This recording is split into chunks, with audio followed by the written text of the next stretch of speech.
What do you do when the only thing left of someone you loved is a horse they left behind? The question sits like a stone in her mouth as she walks into the yard. Frost crunches under her boots, a brittle white sound she has not noticed before. The air tastes like metal and hay. A loose ribbon of breath curls out and disappears. The stable smells of old hay, leather, and the faint, stubborn sweetness of horse sweat that never quite leaves even the best washed blankets. It is late November. The city beyond the brick wall is a blur of headlights and distant voices. But here the world has been carved down to the small, precise things: a rusted pitchfork, a single battered bucket, a shadow that moves behind the slatted stall door. She does not know how long she will stay. She does not know how long she will be needed. She knows only how to move slowly, like someone learning the shape of their hands again. The horse, exists first as sound. A low, steady breathing. A clink of metal where harness meets hook. Then, as a presence, the soft scrape of a hoof on compacted earth, the arrow silver of a tail shifting. Before she sees him, she feels him watch her. There is a steadiness there, an old kind of patience that does not hurry to fill a silence. She keeps her hands in her pockets, the way someone keeps their palms warm until warmth becomes permission. She smells him before she sees him. The warm, intimate scent of a living animal. Grass, breath. A hint of apples pushed too close to a muzzle and left to ferment. She thinks of the person who used to bring him out. A voice that hummed the same soft notes every afternoon. Fingers used to the buckle and rope. That voice is gone now, and the stable feels too large for a single memory. When she steps near the stall, the horse turns his head in a deliberate, careful way. His ears twitch forward, then swivel back, measuring. He is not a decorative thing. He is a working animal shaped by harness, by city corners, by the heavy, steady pull of carriages. There is a scar on the inside of his hind leg, narrow and pale, like a map someone forgot to erase. His eyes are the color of old tea, tired but clear, and they hold a kind of calculation she misreads as indifference until he breathes, and the warm mist meets her face. She wants to apologize for being clumsy with grief. She wants to explain that she is not the person who taught him the route, who fed him the dry, stiff carrots at the corner stand, who tied the bright scarf onto his bridle every winter. Instead, she stands with her shoulders rounded, as if to protect some fragile thing that is not her heart, but could be. He watches the way she stands. There is a careful intelligence to his watching, a way horses look long at the places humans have left empty. He leans his head slightly out over the threshold, nostrils flaring, and breathes toward her. She smells him, and it is a small, ridiculous thing, the way a living memory can be so immediately whole, and she makes the sort of involuntary noise people make when they are surprised by kindness. She speaks before she means to. A single, useless word. Hey. Soft, without flourish. It could be to the horse. It could be to herself. The sound seems to fit into the cold, like a coin dropping into a well. He snorts, a small, respectful sound, and tests the air with his muzzle. Horse lips are remarkable things, sensitive and flexible. He lifts a soft, velvety lip and rubs it along the open cuff of her sleeve, as if to read the grain of her skin. He is not hungry.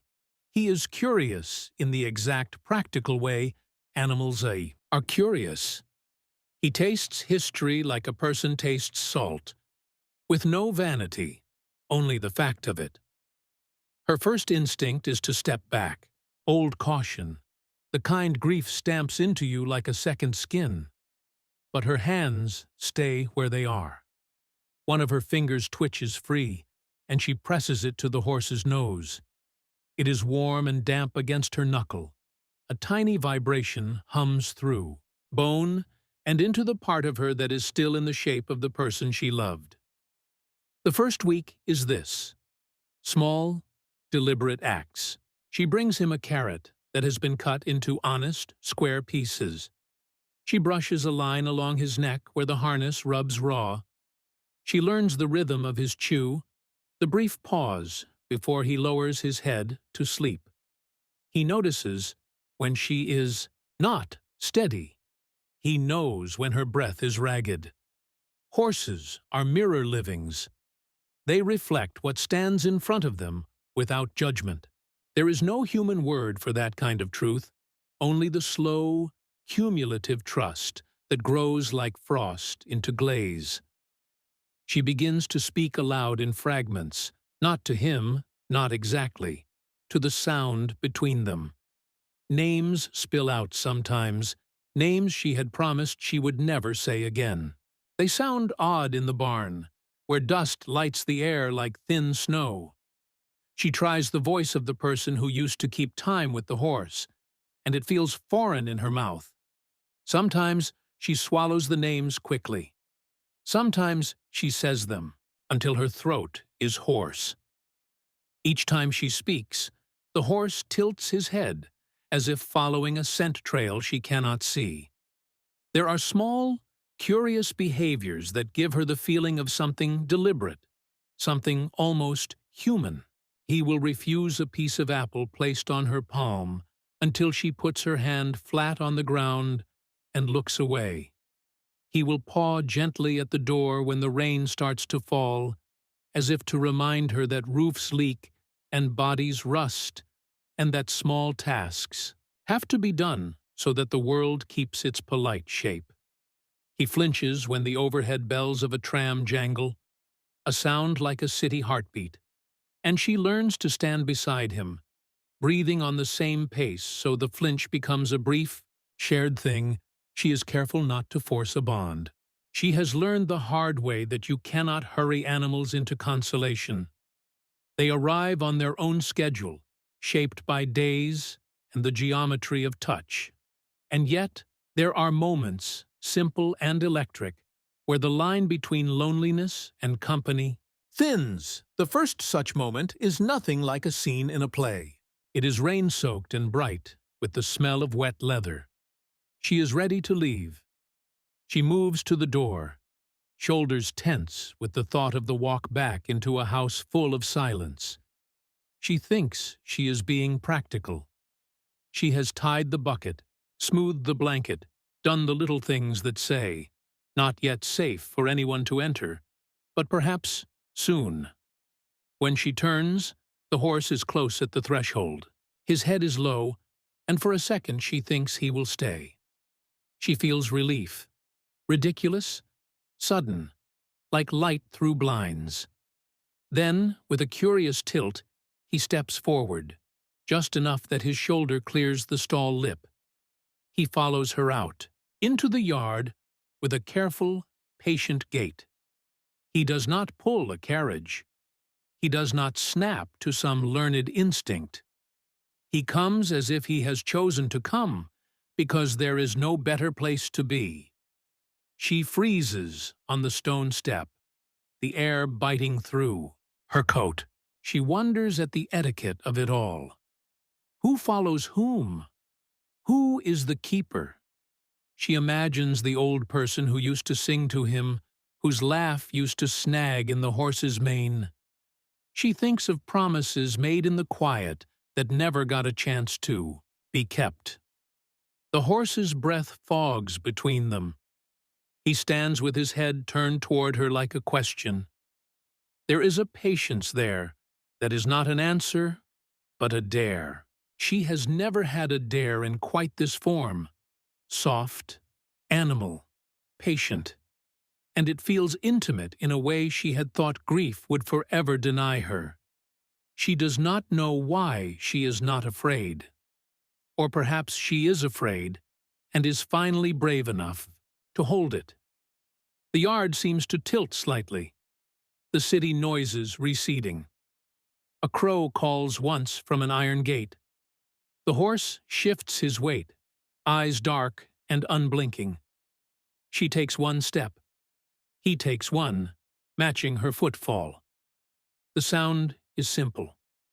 Hoof, shoe, stone, boot.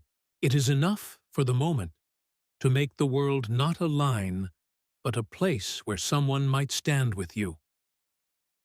As she reaches the gate, the familiarity of leaving presses at her ribs.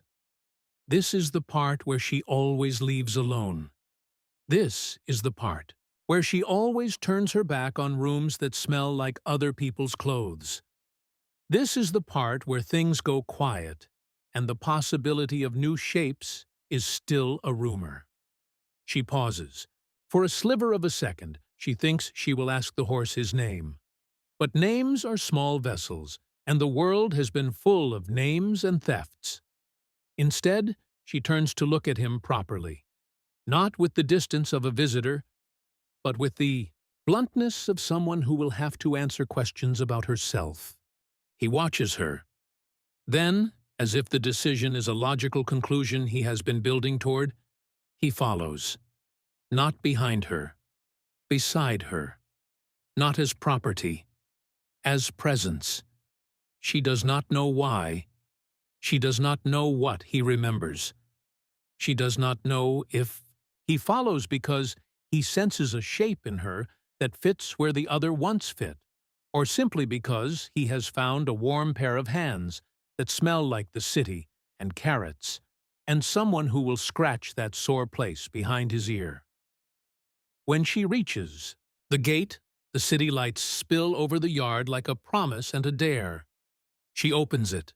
He slips through without fuss and stands with her on the pavement, hooves ringing on urban stone. She turns to walk the route home and something unclenches in her chest. But the way his silhouette remains against the orange wash of the street lamp makes a small, new kind of terrible brightness. She does not know what will come next.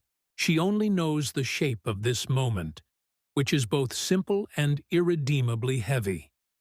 She set out to leave the stable alone, and she did not.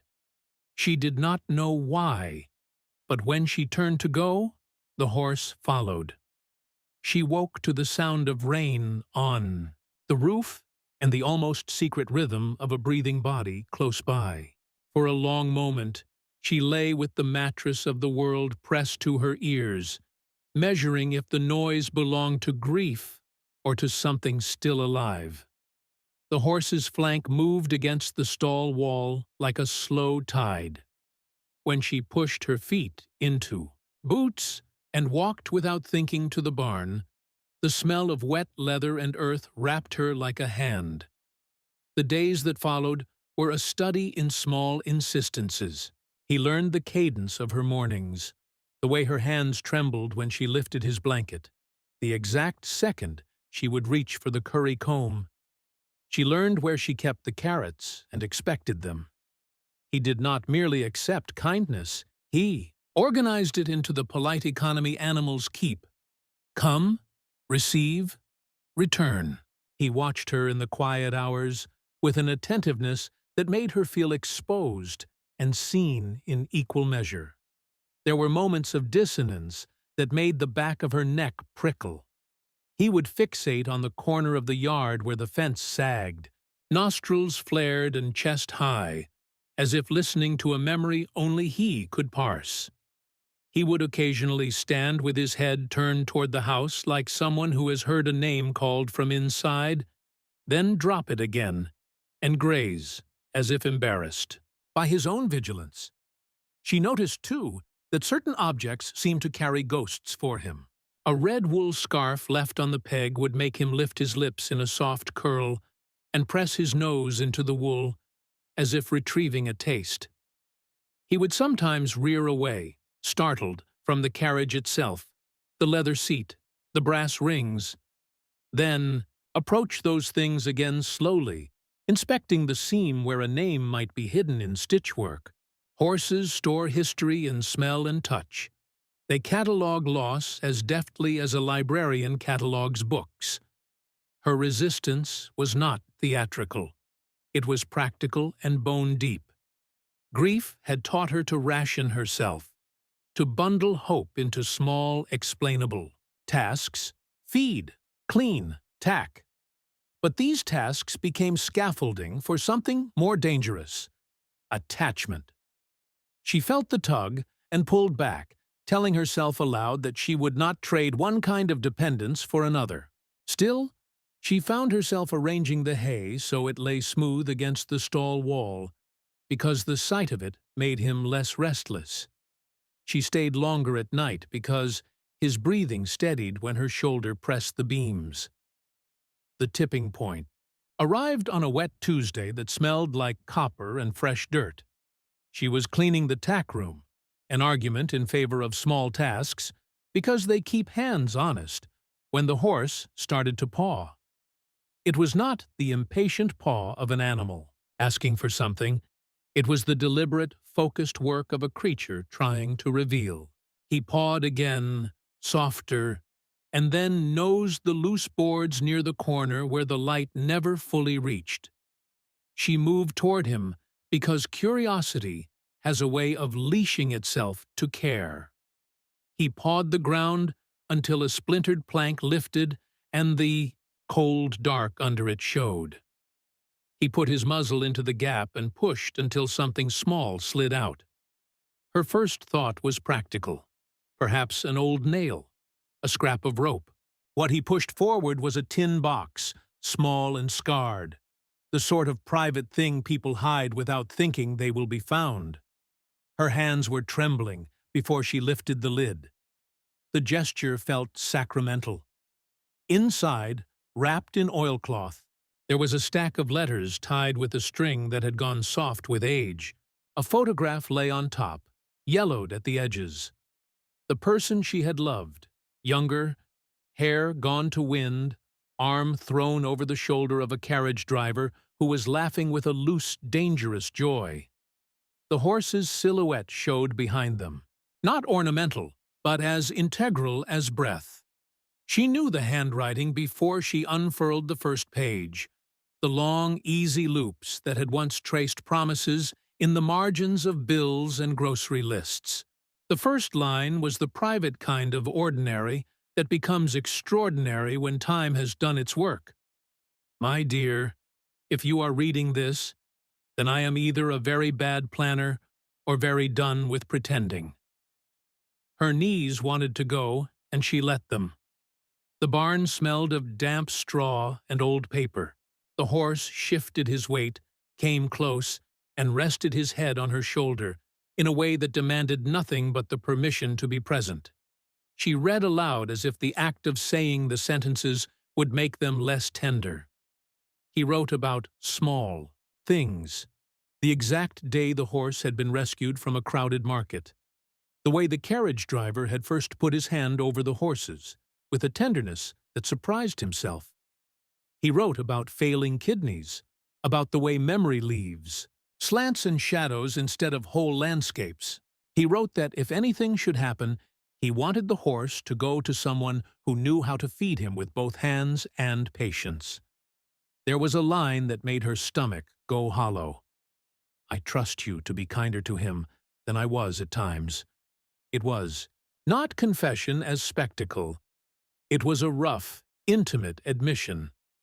She imagined the two of them, human and animal, at some earlier dawn, tying knots, sharing the same piece of bread. She imagined the laughter and the small cruelties that look like neglect when seen in a cold light. The letter did not exonerate anyone. It simply removed the pretense that everything had been perfect. It offered a mandate. The horse must be cared for, loved properly, if only because love is sometimes the only thing left that makes sense. At the sentence that named the horse, his name he had used in those impossible private tones, her throat closed. The name had been a closed door in her mind, a syllable she had avoided because it was a bell that, once rung, could not be unrung. She said it aloud, and the barn changed. The horse flicked his ears, his nostrils flared as if he had been waiting for that very sound. He made a small, contented sound and leaned into her as if to say, "Yes, that is the one." The breaking did not come as an explosion. It came as a wet, honest collapse. She read until the ink blurred, until the edges of the words swam with the kind of grief that is both private and universal. Tears mixed with the rain tracked down her cheeks and into the collar of her coat. The horse lowered his head and rested it in the hollow of her neck. He stood there, immovable as a promise, until the shaking in her chest slowed. Afterward, things rearranged themselves in small, irrevocable ways. She stopped telling herself that she would leave at dusk.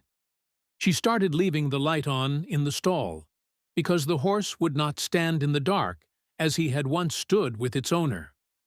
She learned to imagine errands as events to plan around, his comfort. People who had known her when she loved with less discretion began to notice the change. There was something less brittle about her step, as if the space grief had hollowed out had been filled by a different kind of company. Weeks passed, and the city turned the page through cold into a hesitant spring. They learned each other's rhythms. He stopped watching the corner of the yard with a haunted gaze and began to graze without twitching at every distant tram. She learned the exact arc of his ears when he was listening for thunder. The photograph, framed and slightly warped, sat on the tackroom shelf. It was not a relic to be worshipped, but a hint of context. The letters went into a shoebox she kept under her bed, having read them enough that the words had the warmth of a familiar story, rather than a sharp, fresh wound. There was a final, small gift he gave her one evening when the light was right, and the noise of the city had thinned to a far-off hum. They walked along the route he might have once known in someone else's hands, past the cafe with the chipped tiles, along the canal where trash had a way of collecting prayers. He moved. Without urgency, head occasionally dipped to the scent of things alley-bound. When they reached a bench by the canal, he stopped. He looked at her with the sort of plain, deep calm that comes from a long apprenticeship in patience and suffering. Then he leaned his head against her thigh, as if to make sure she understood what he had always meant to say. "I am here. You are. Not alone." Sometimes closure is not a door that closes, but a table that people gather around again and taste the same soup. It is not the forgetting of the past, but the learning to live with it in a different currency. The city did not rearrange itself. The sorrow did not evaporate. But there was room now, deliberately carved, stubbornly kept, for laughter that sounded whole, for mornings that were not only survival, for a hand that could be counted on. She learned, finally, the gentleness of asking for help. The horse taught her that the world could be patient without being negligent. The letters taught her that people are rarely completely honest about themselves, but sometimes their last acts are. On a day that tasted like rain and bread and the promise of repair, she stood at the gate and watched him plod back into the stable, with the ease of a being who knew his place in someone else's life. She said his name once, quietly, and he answered with the soft press of his nose into her palm.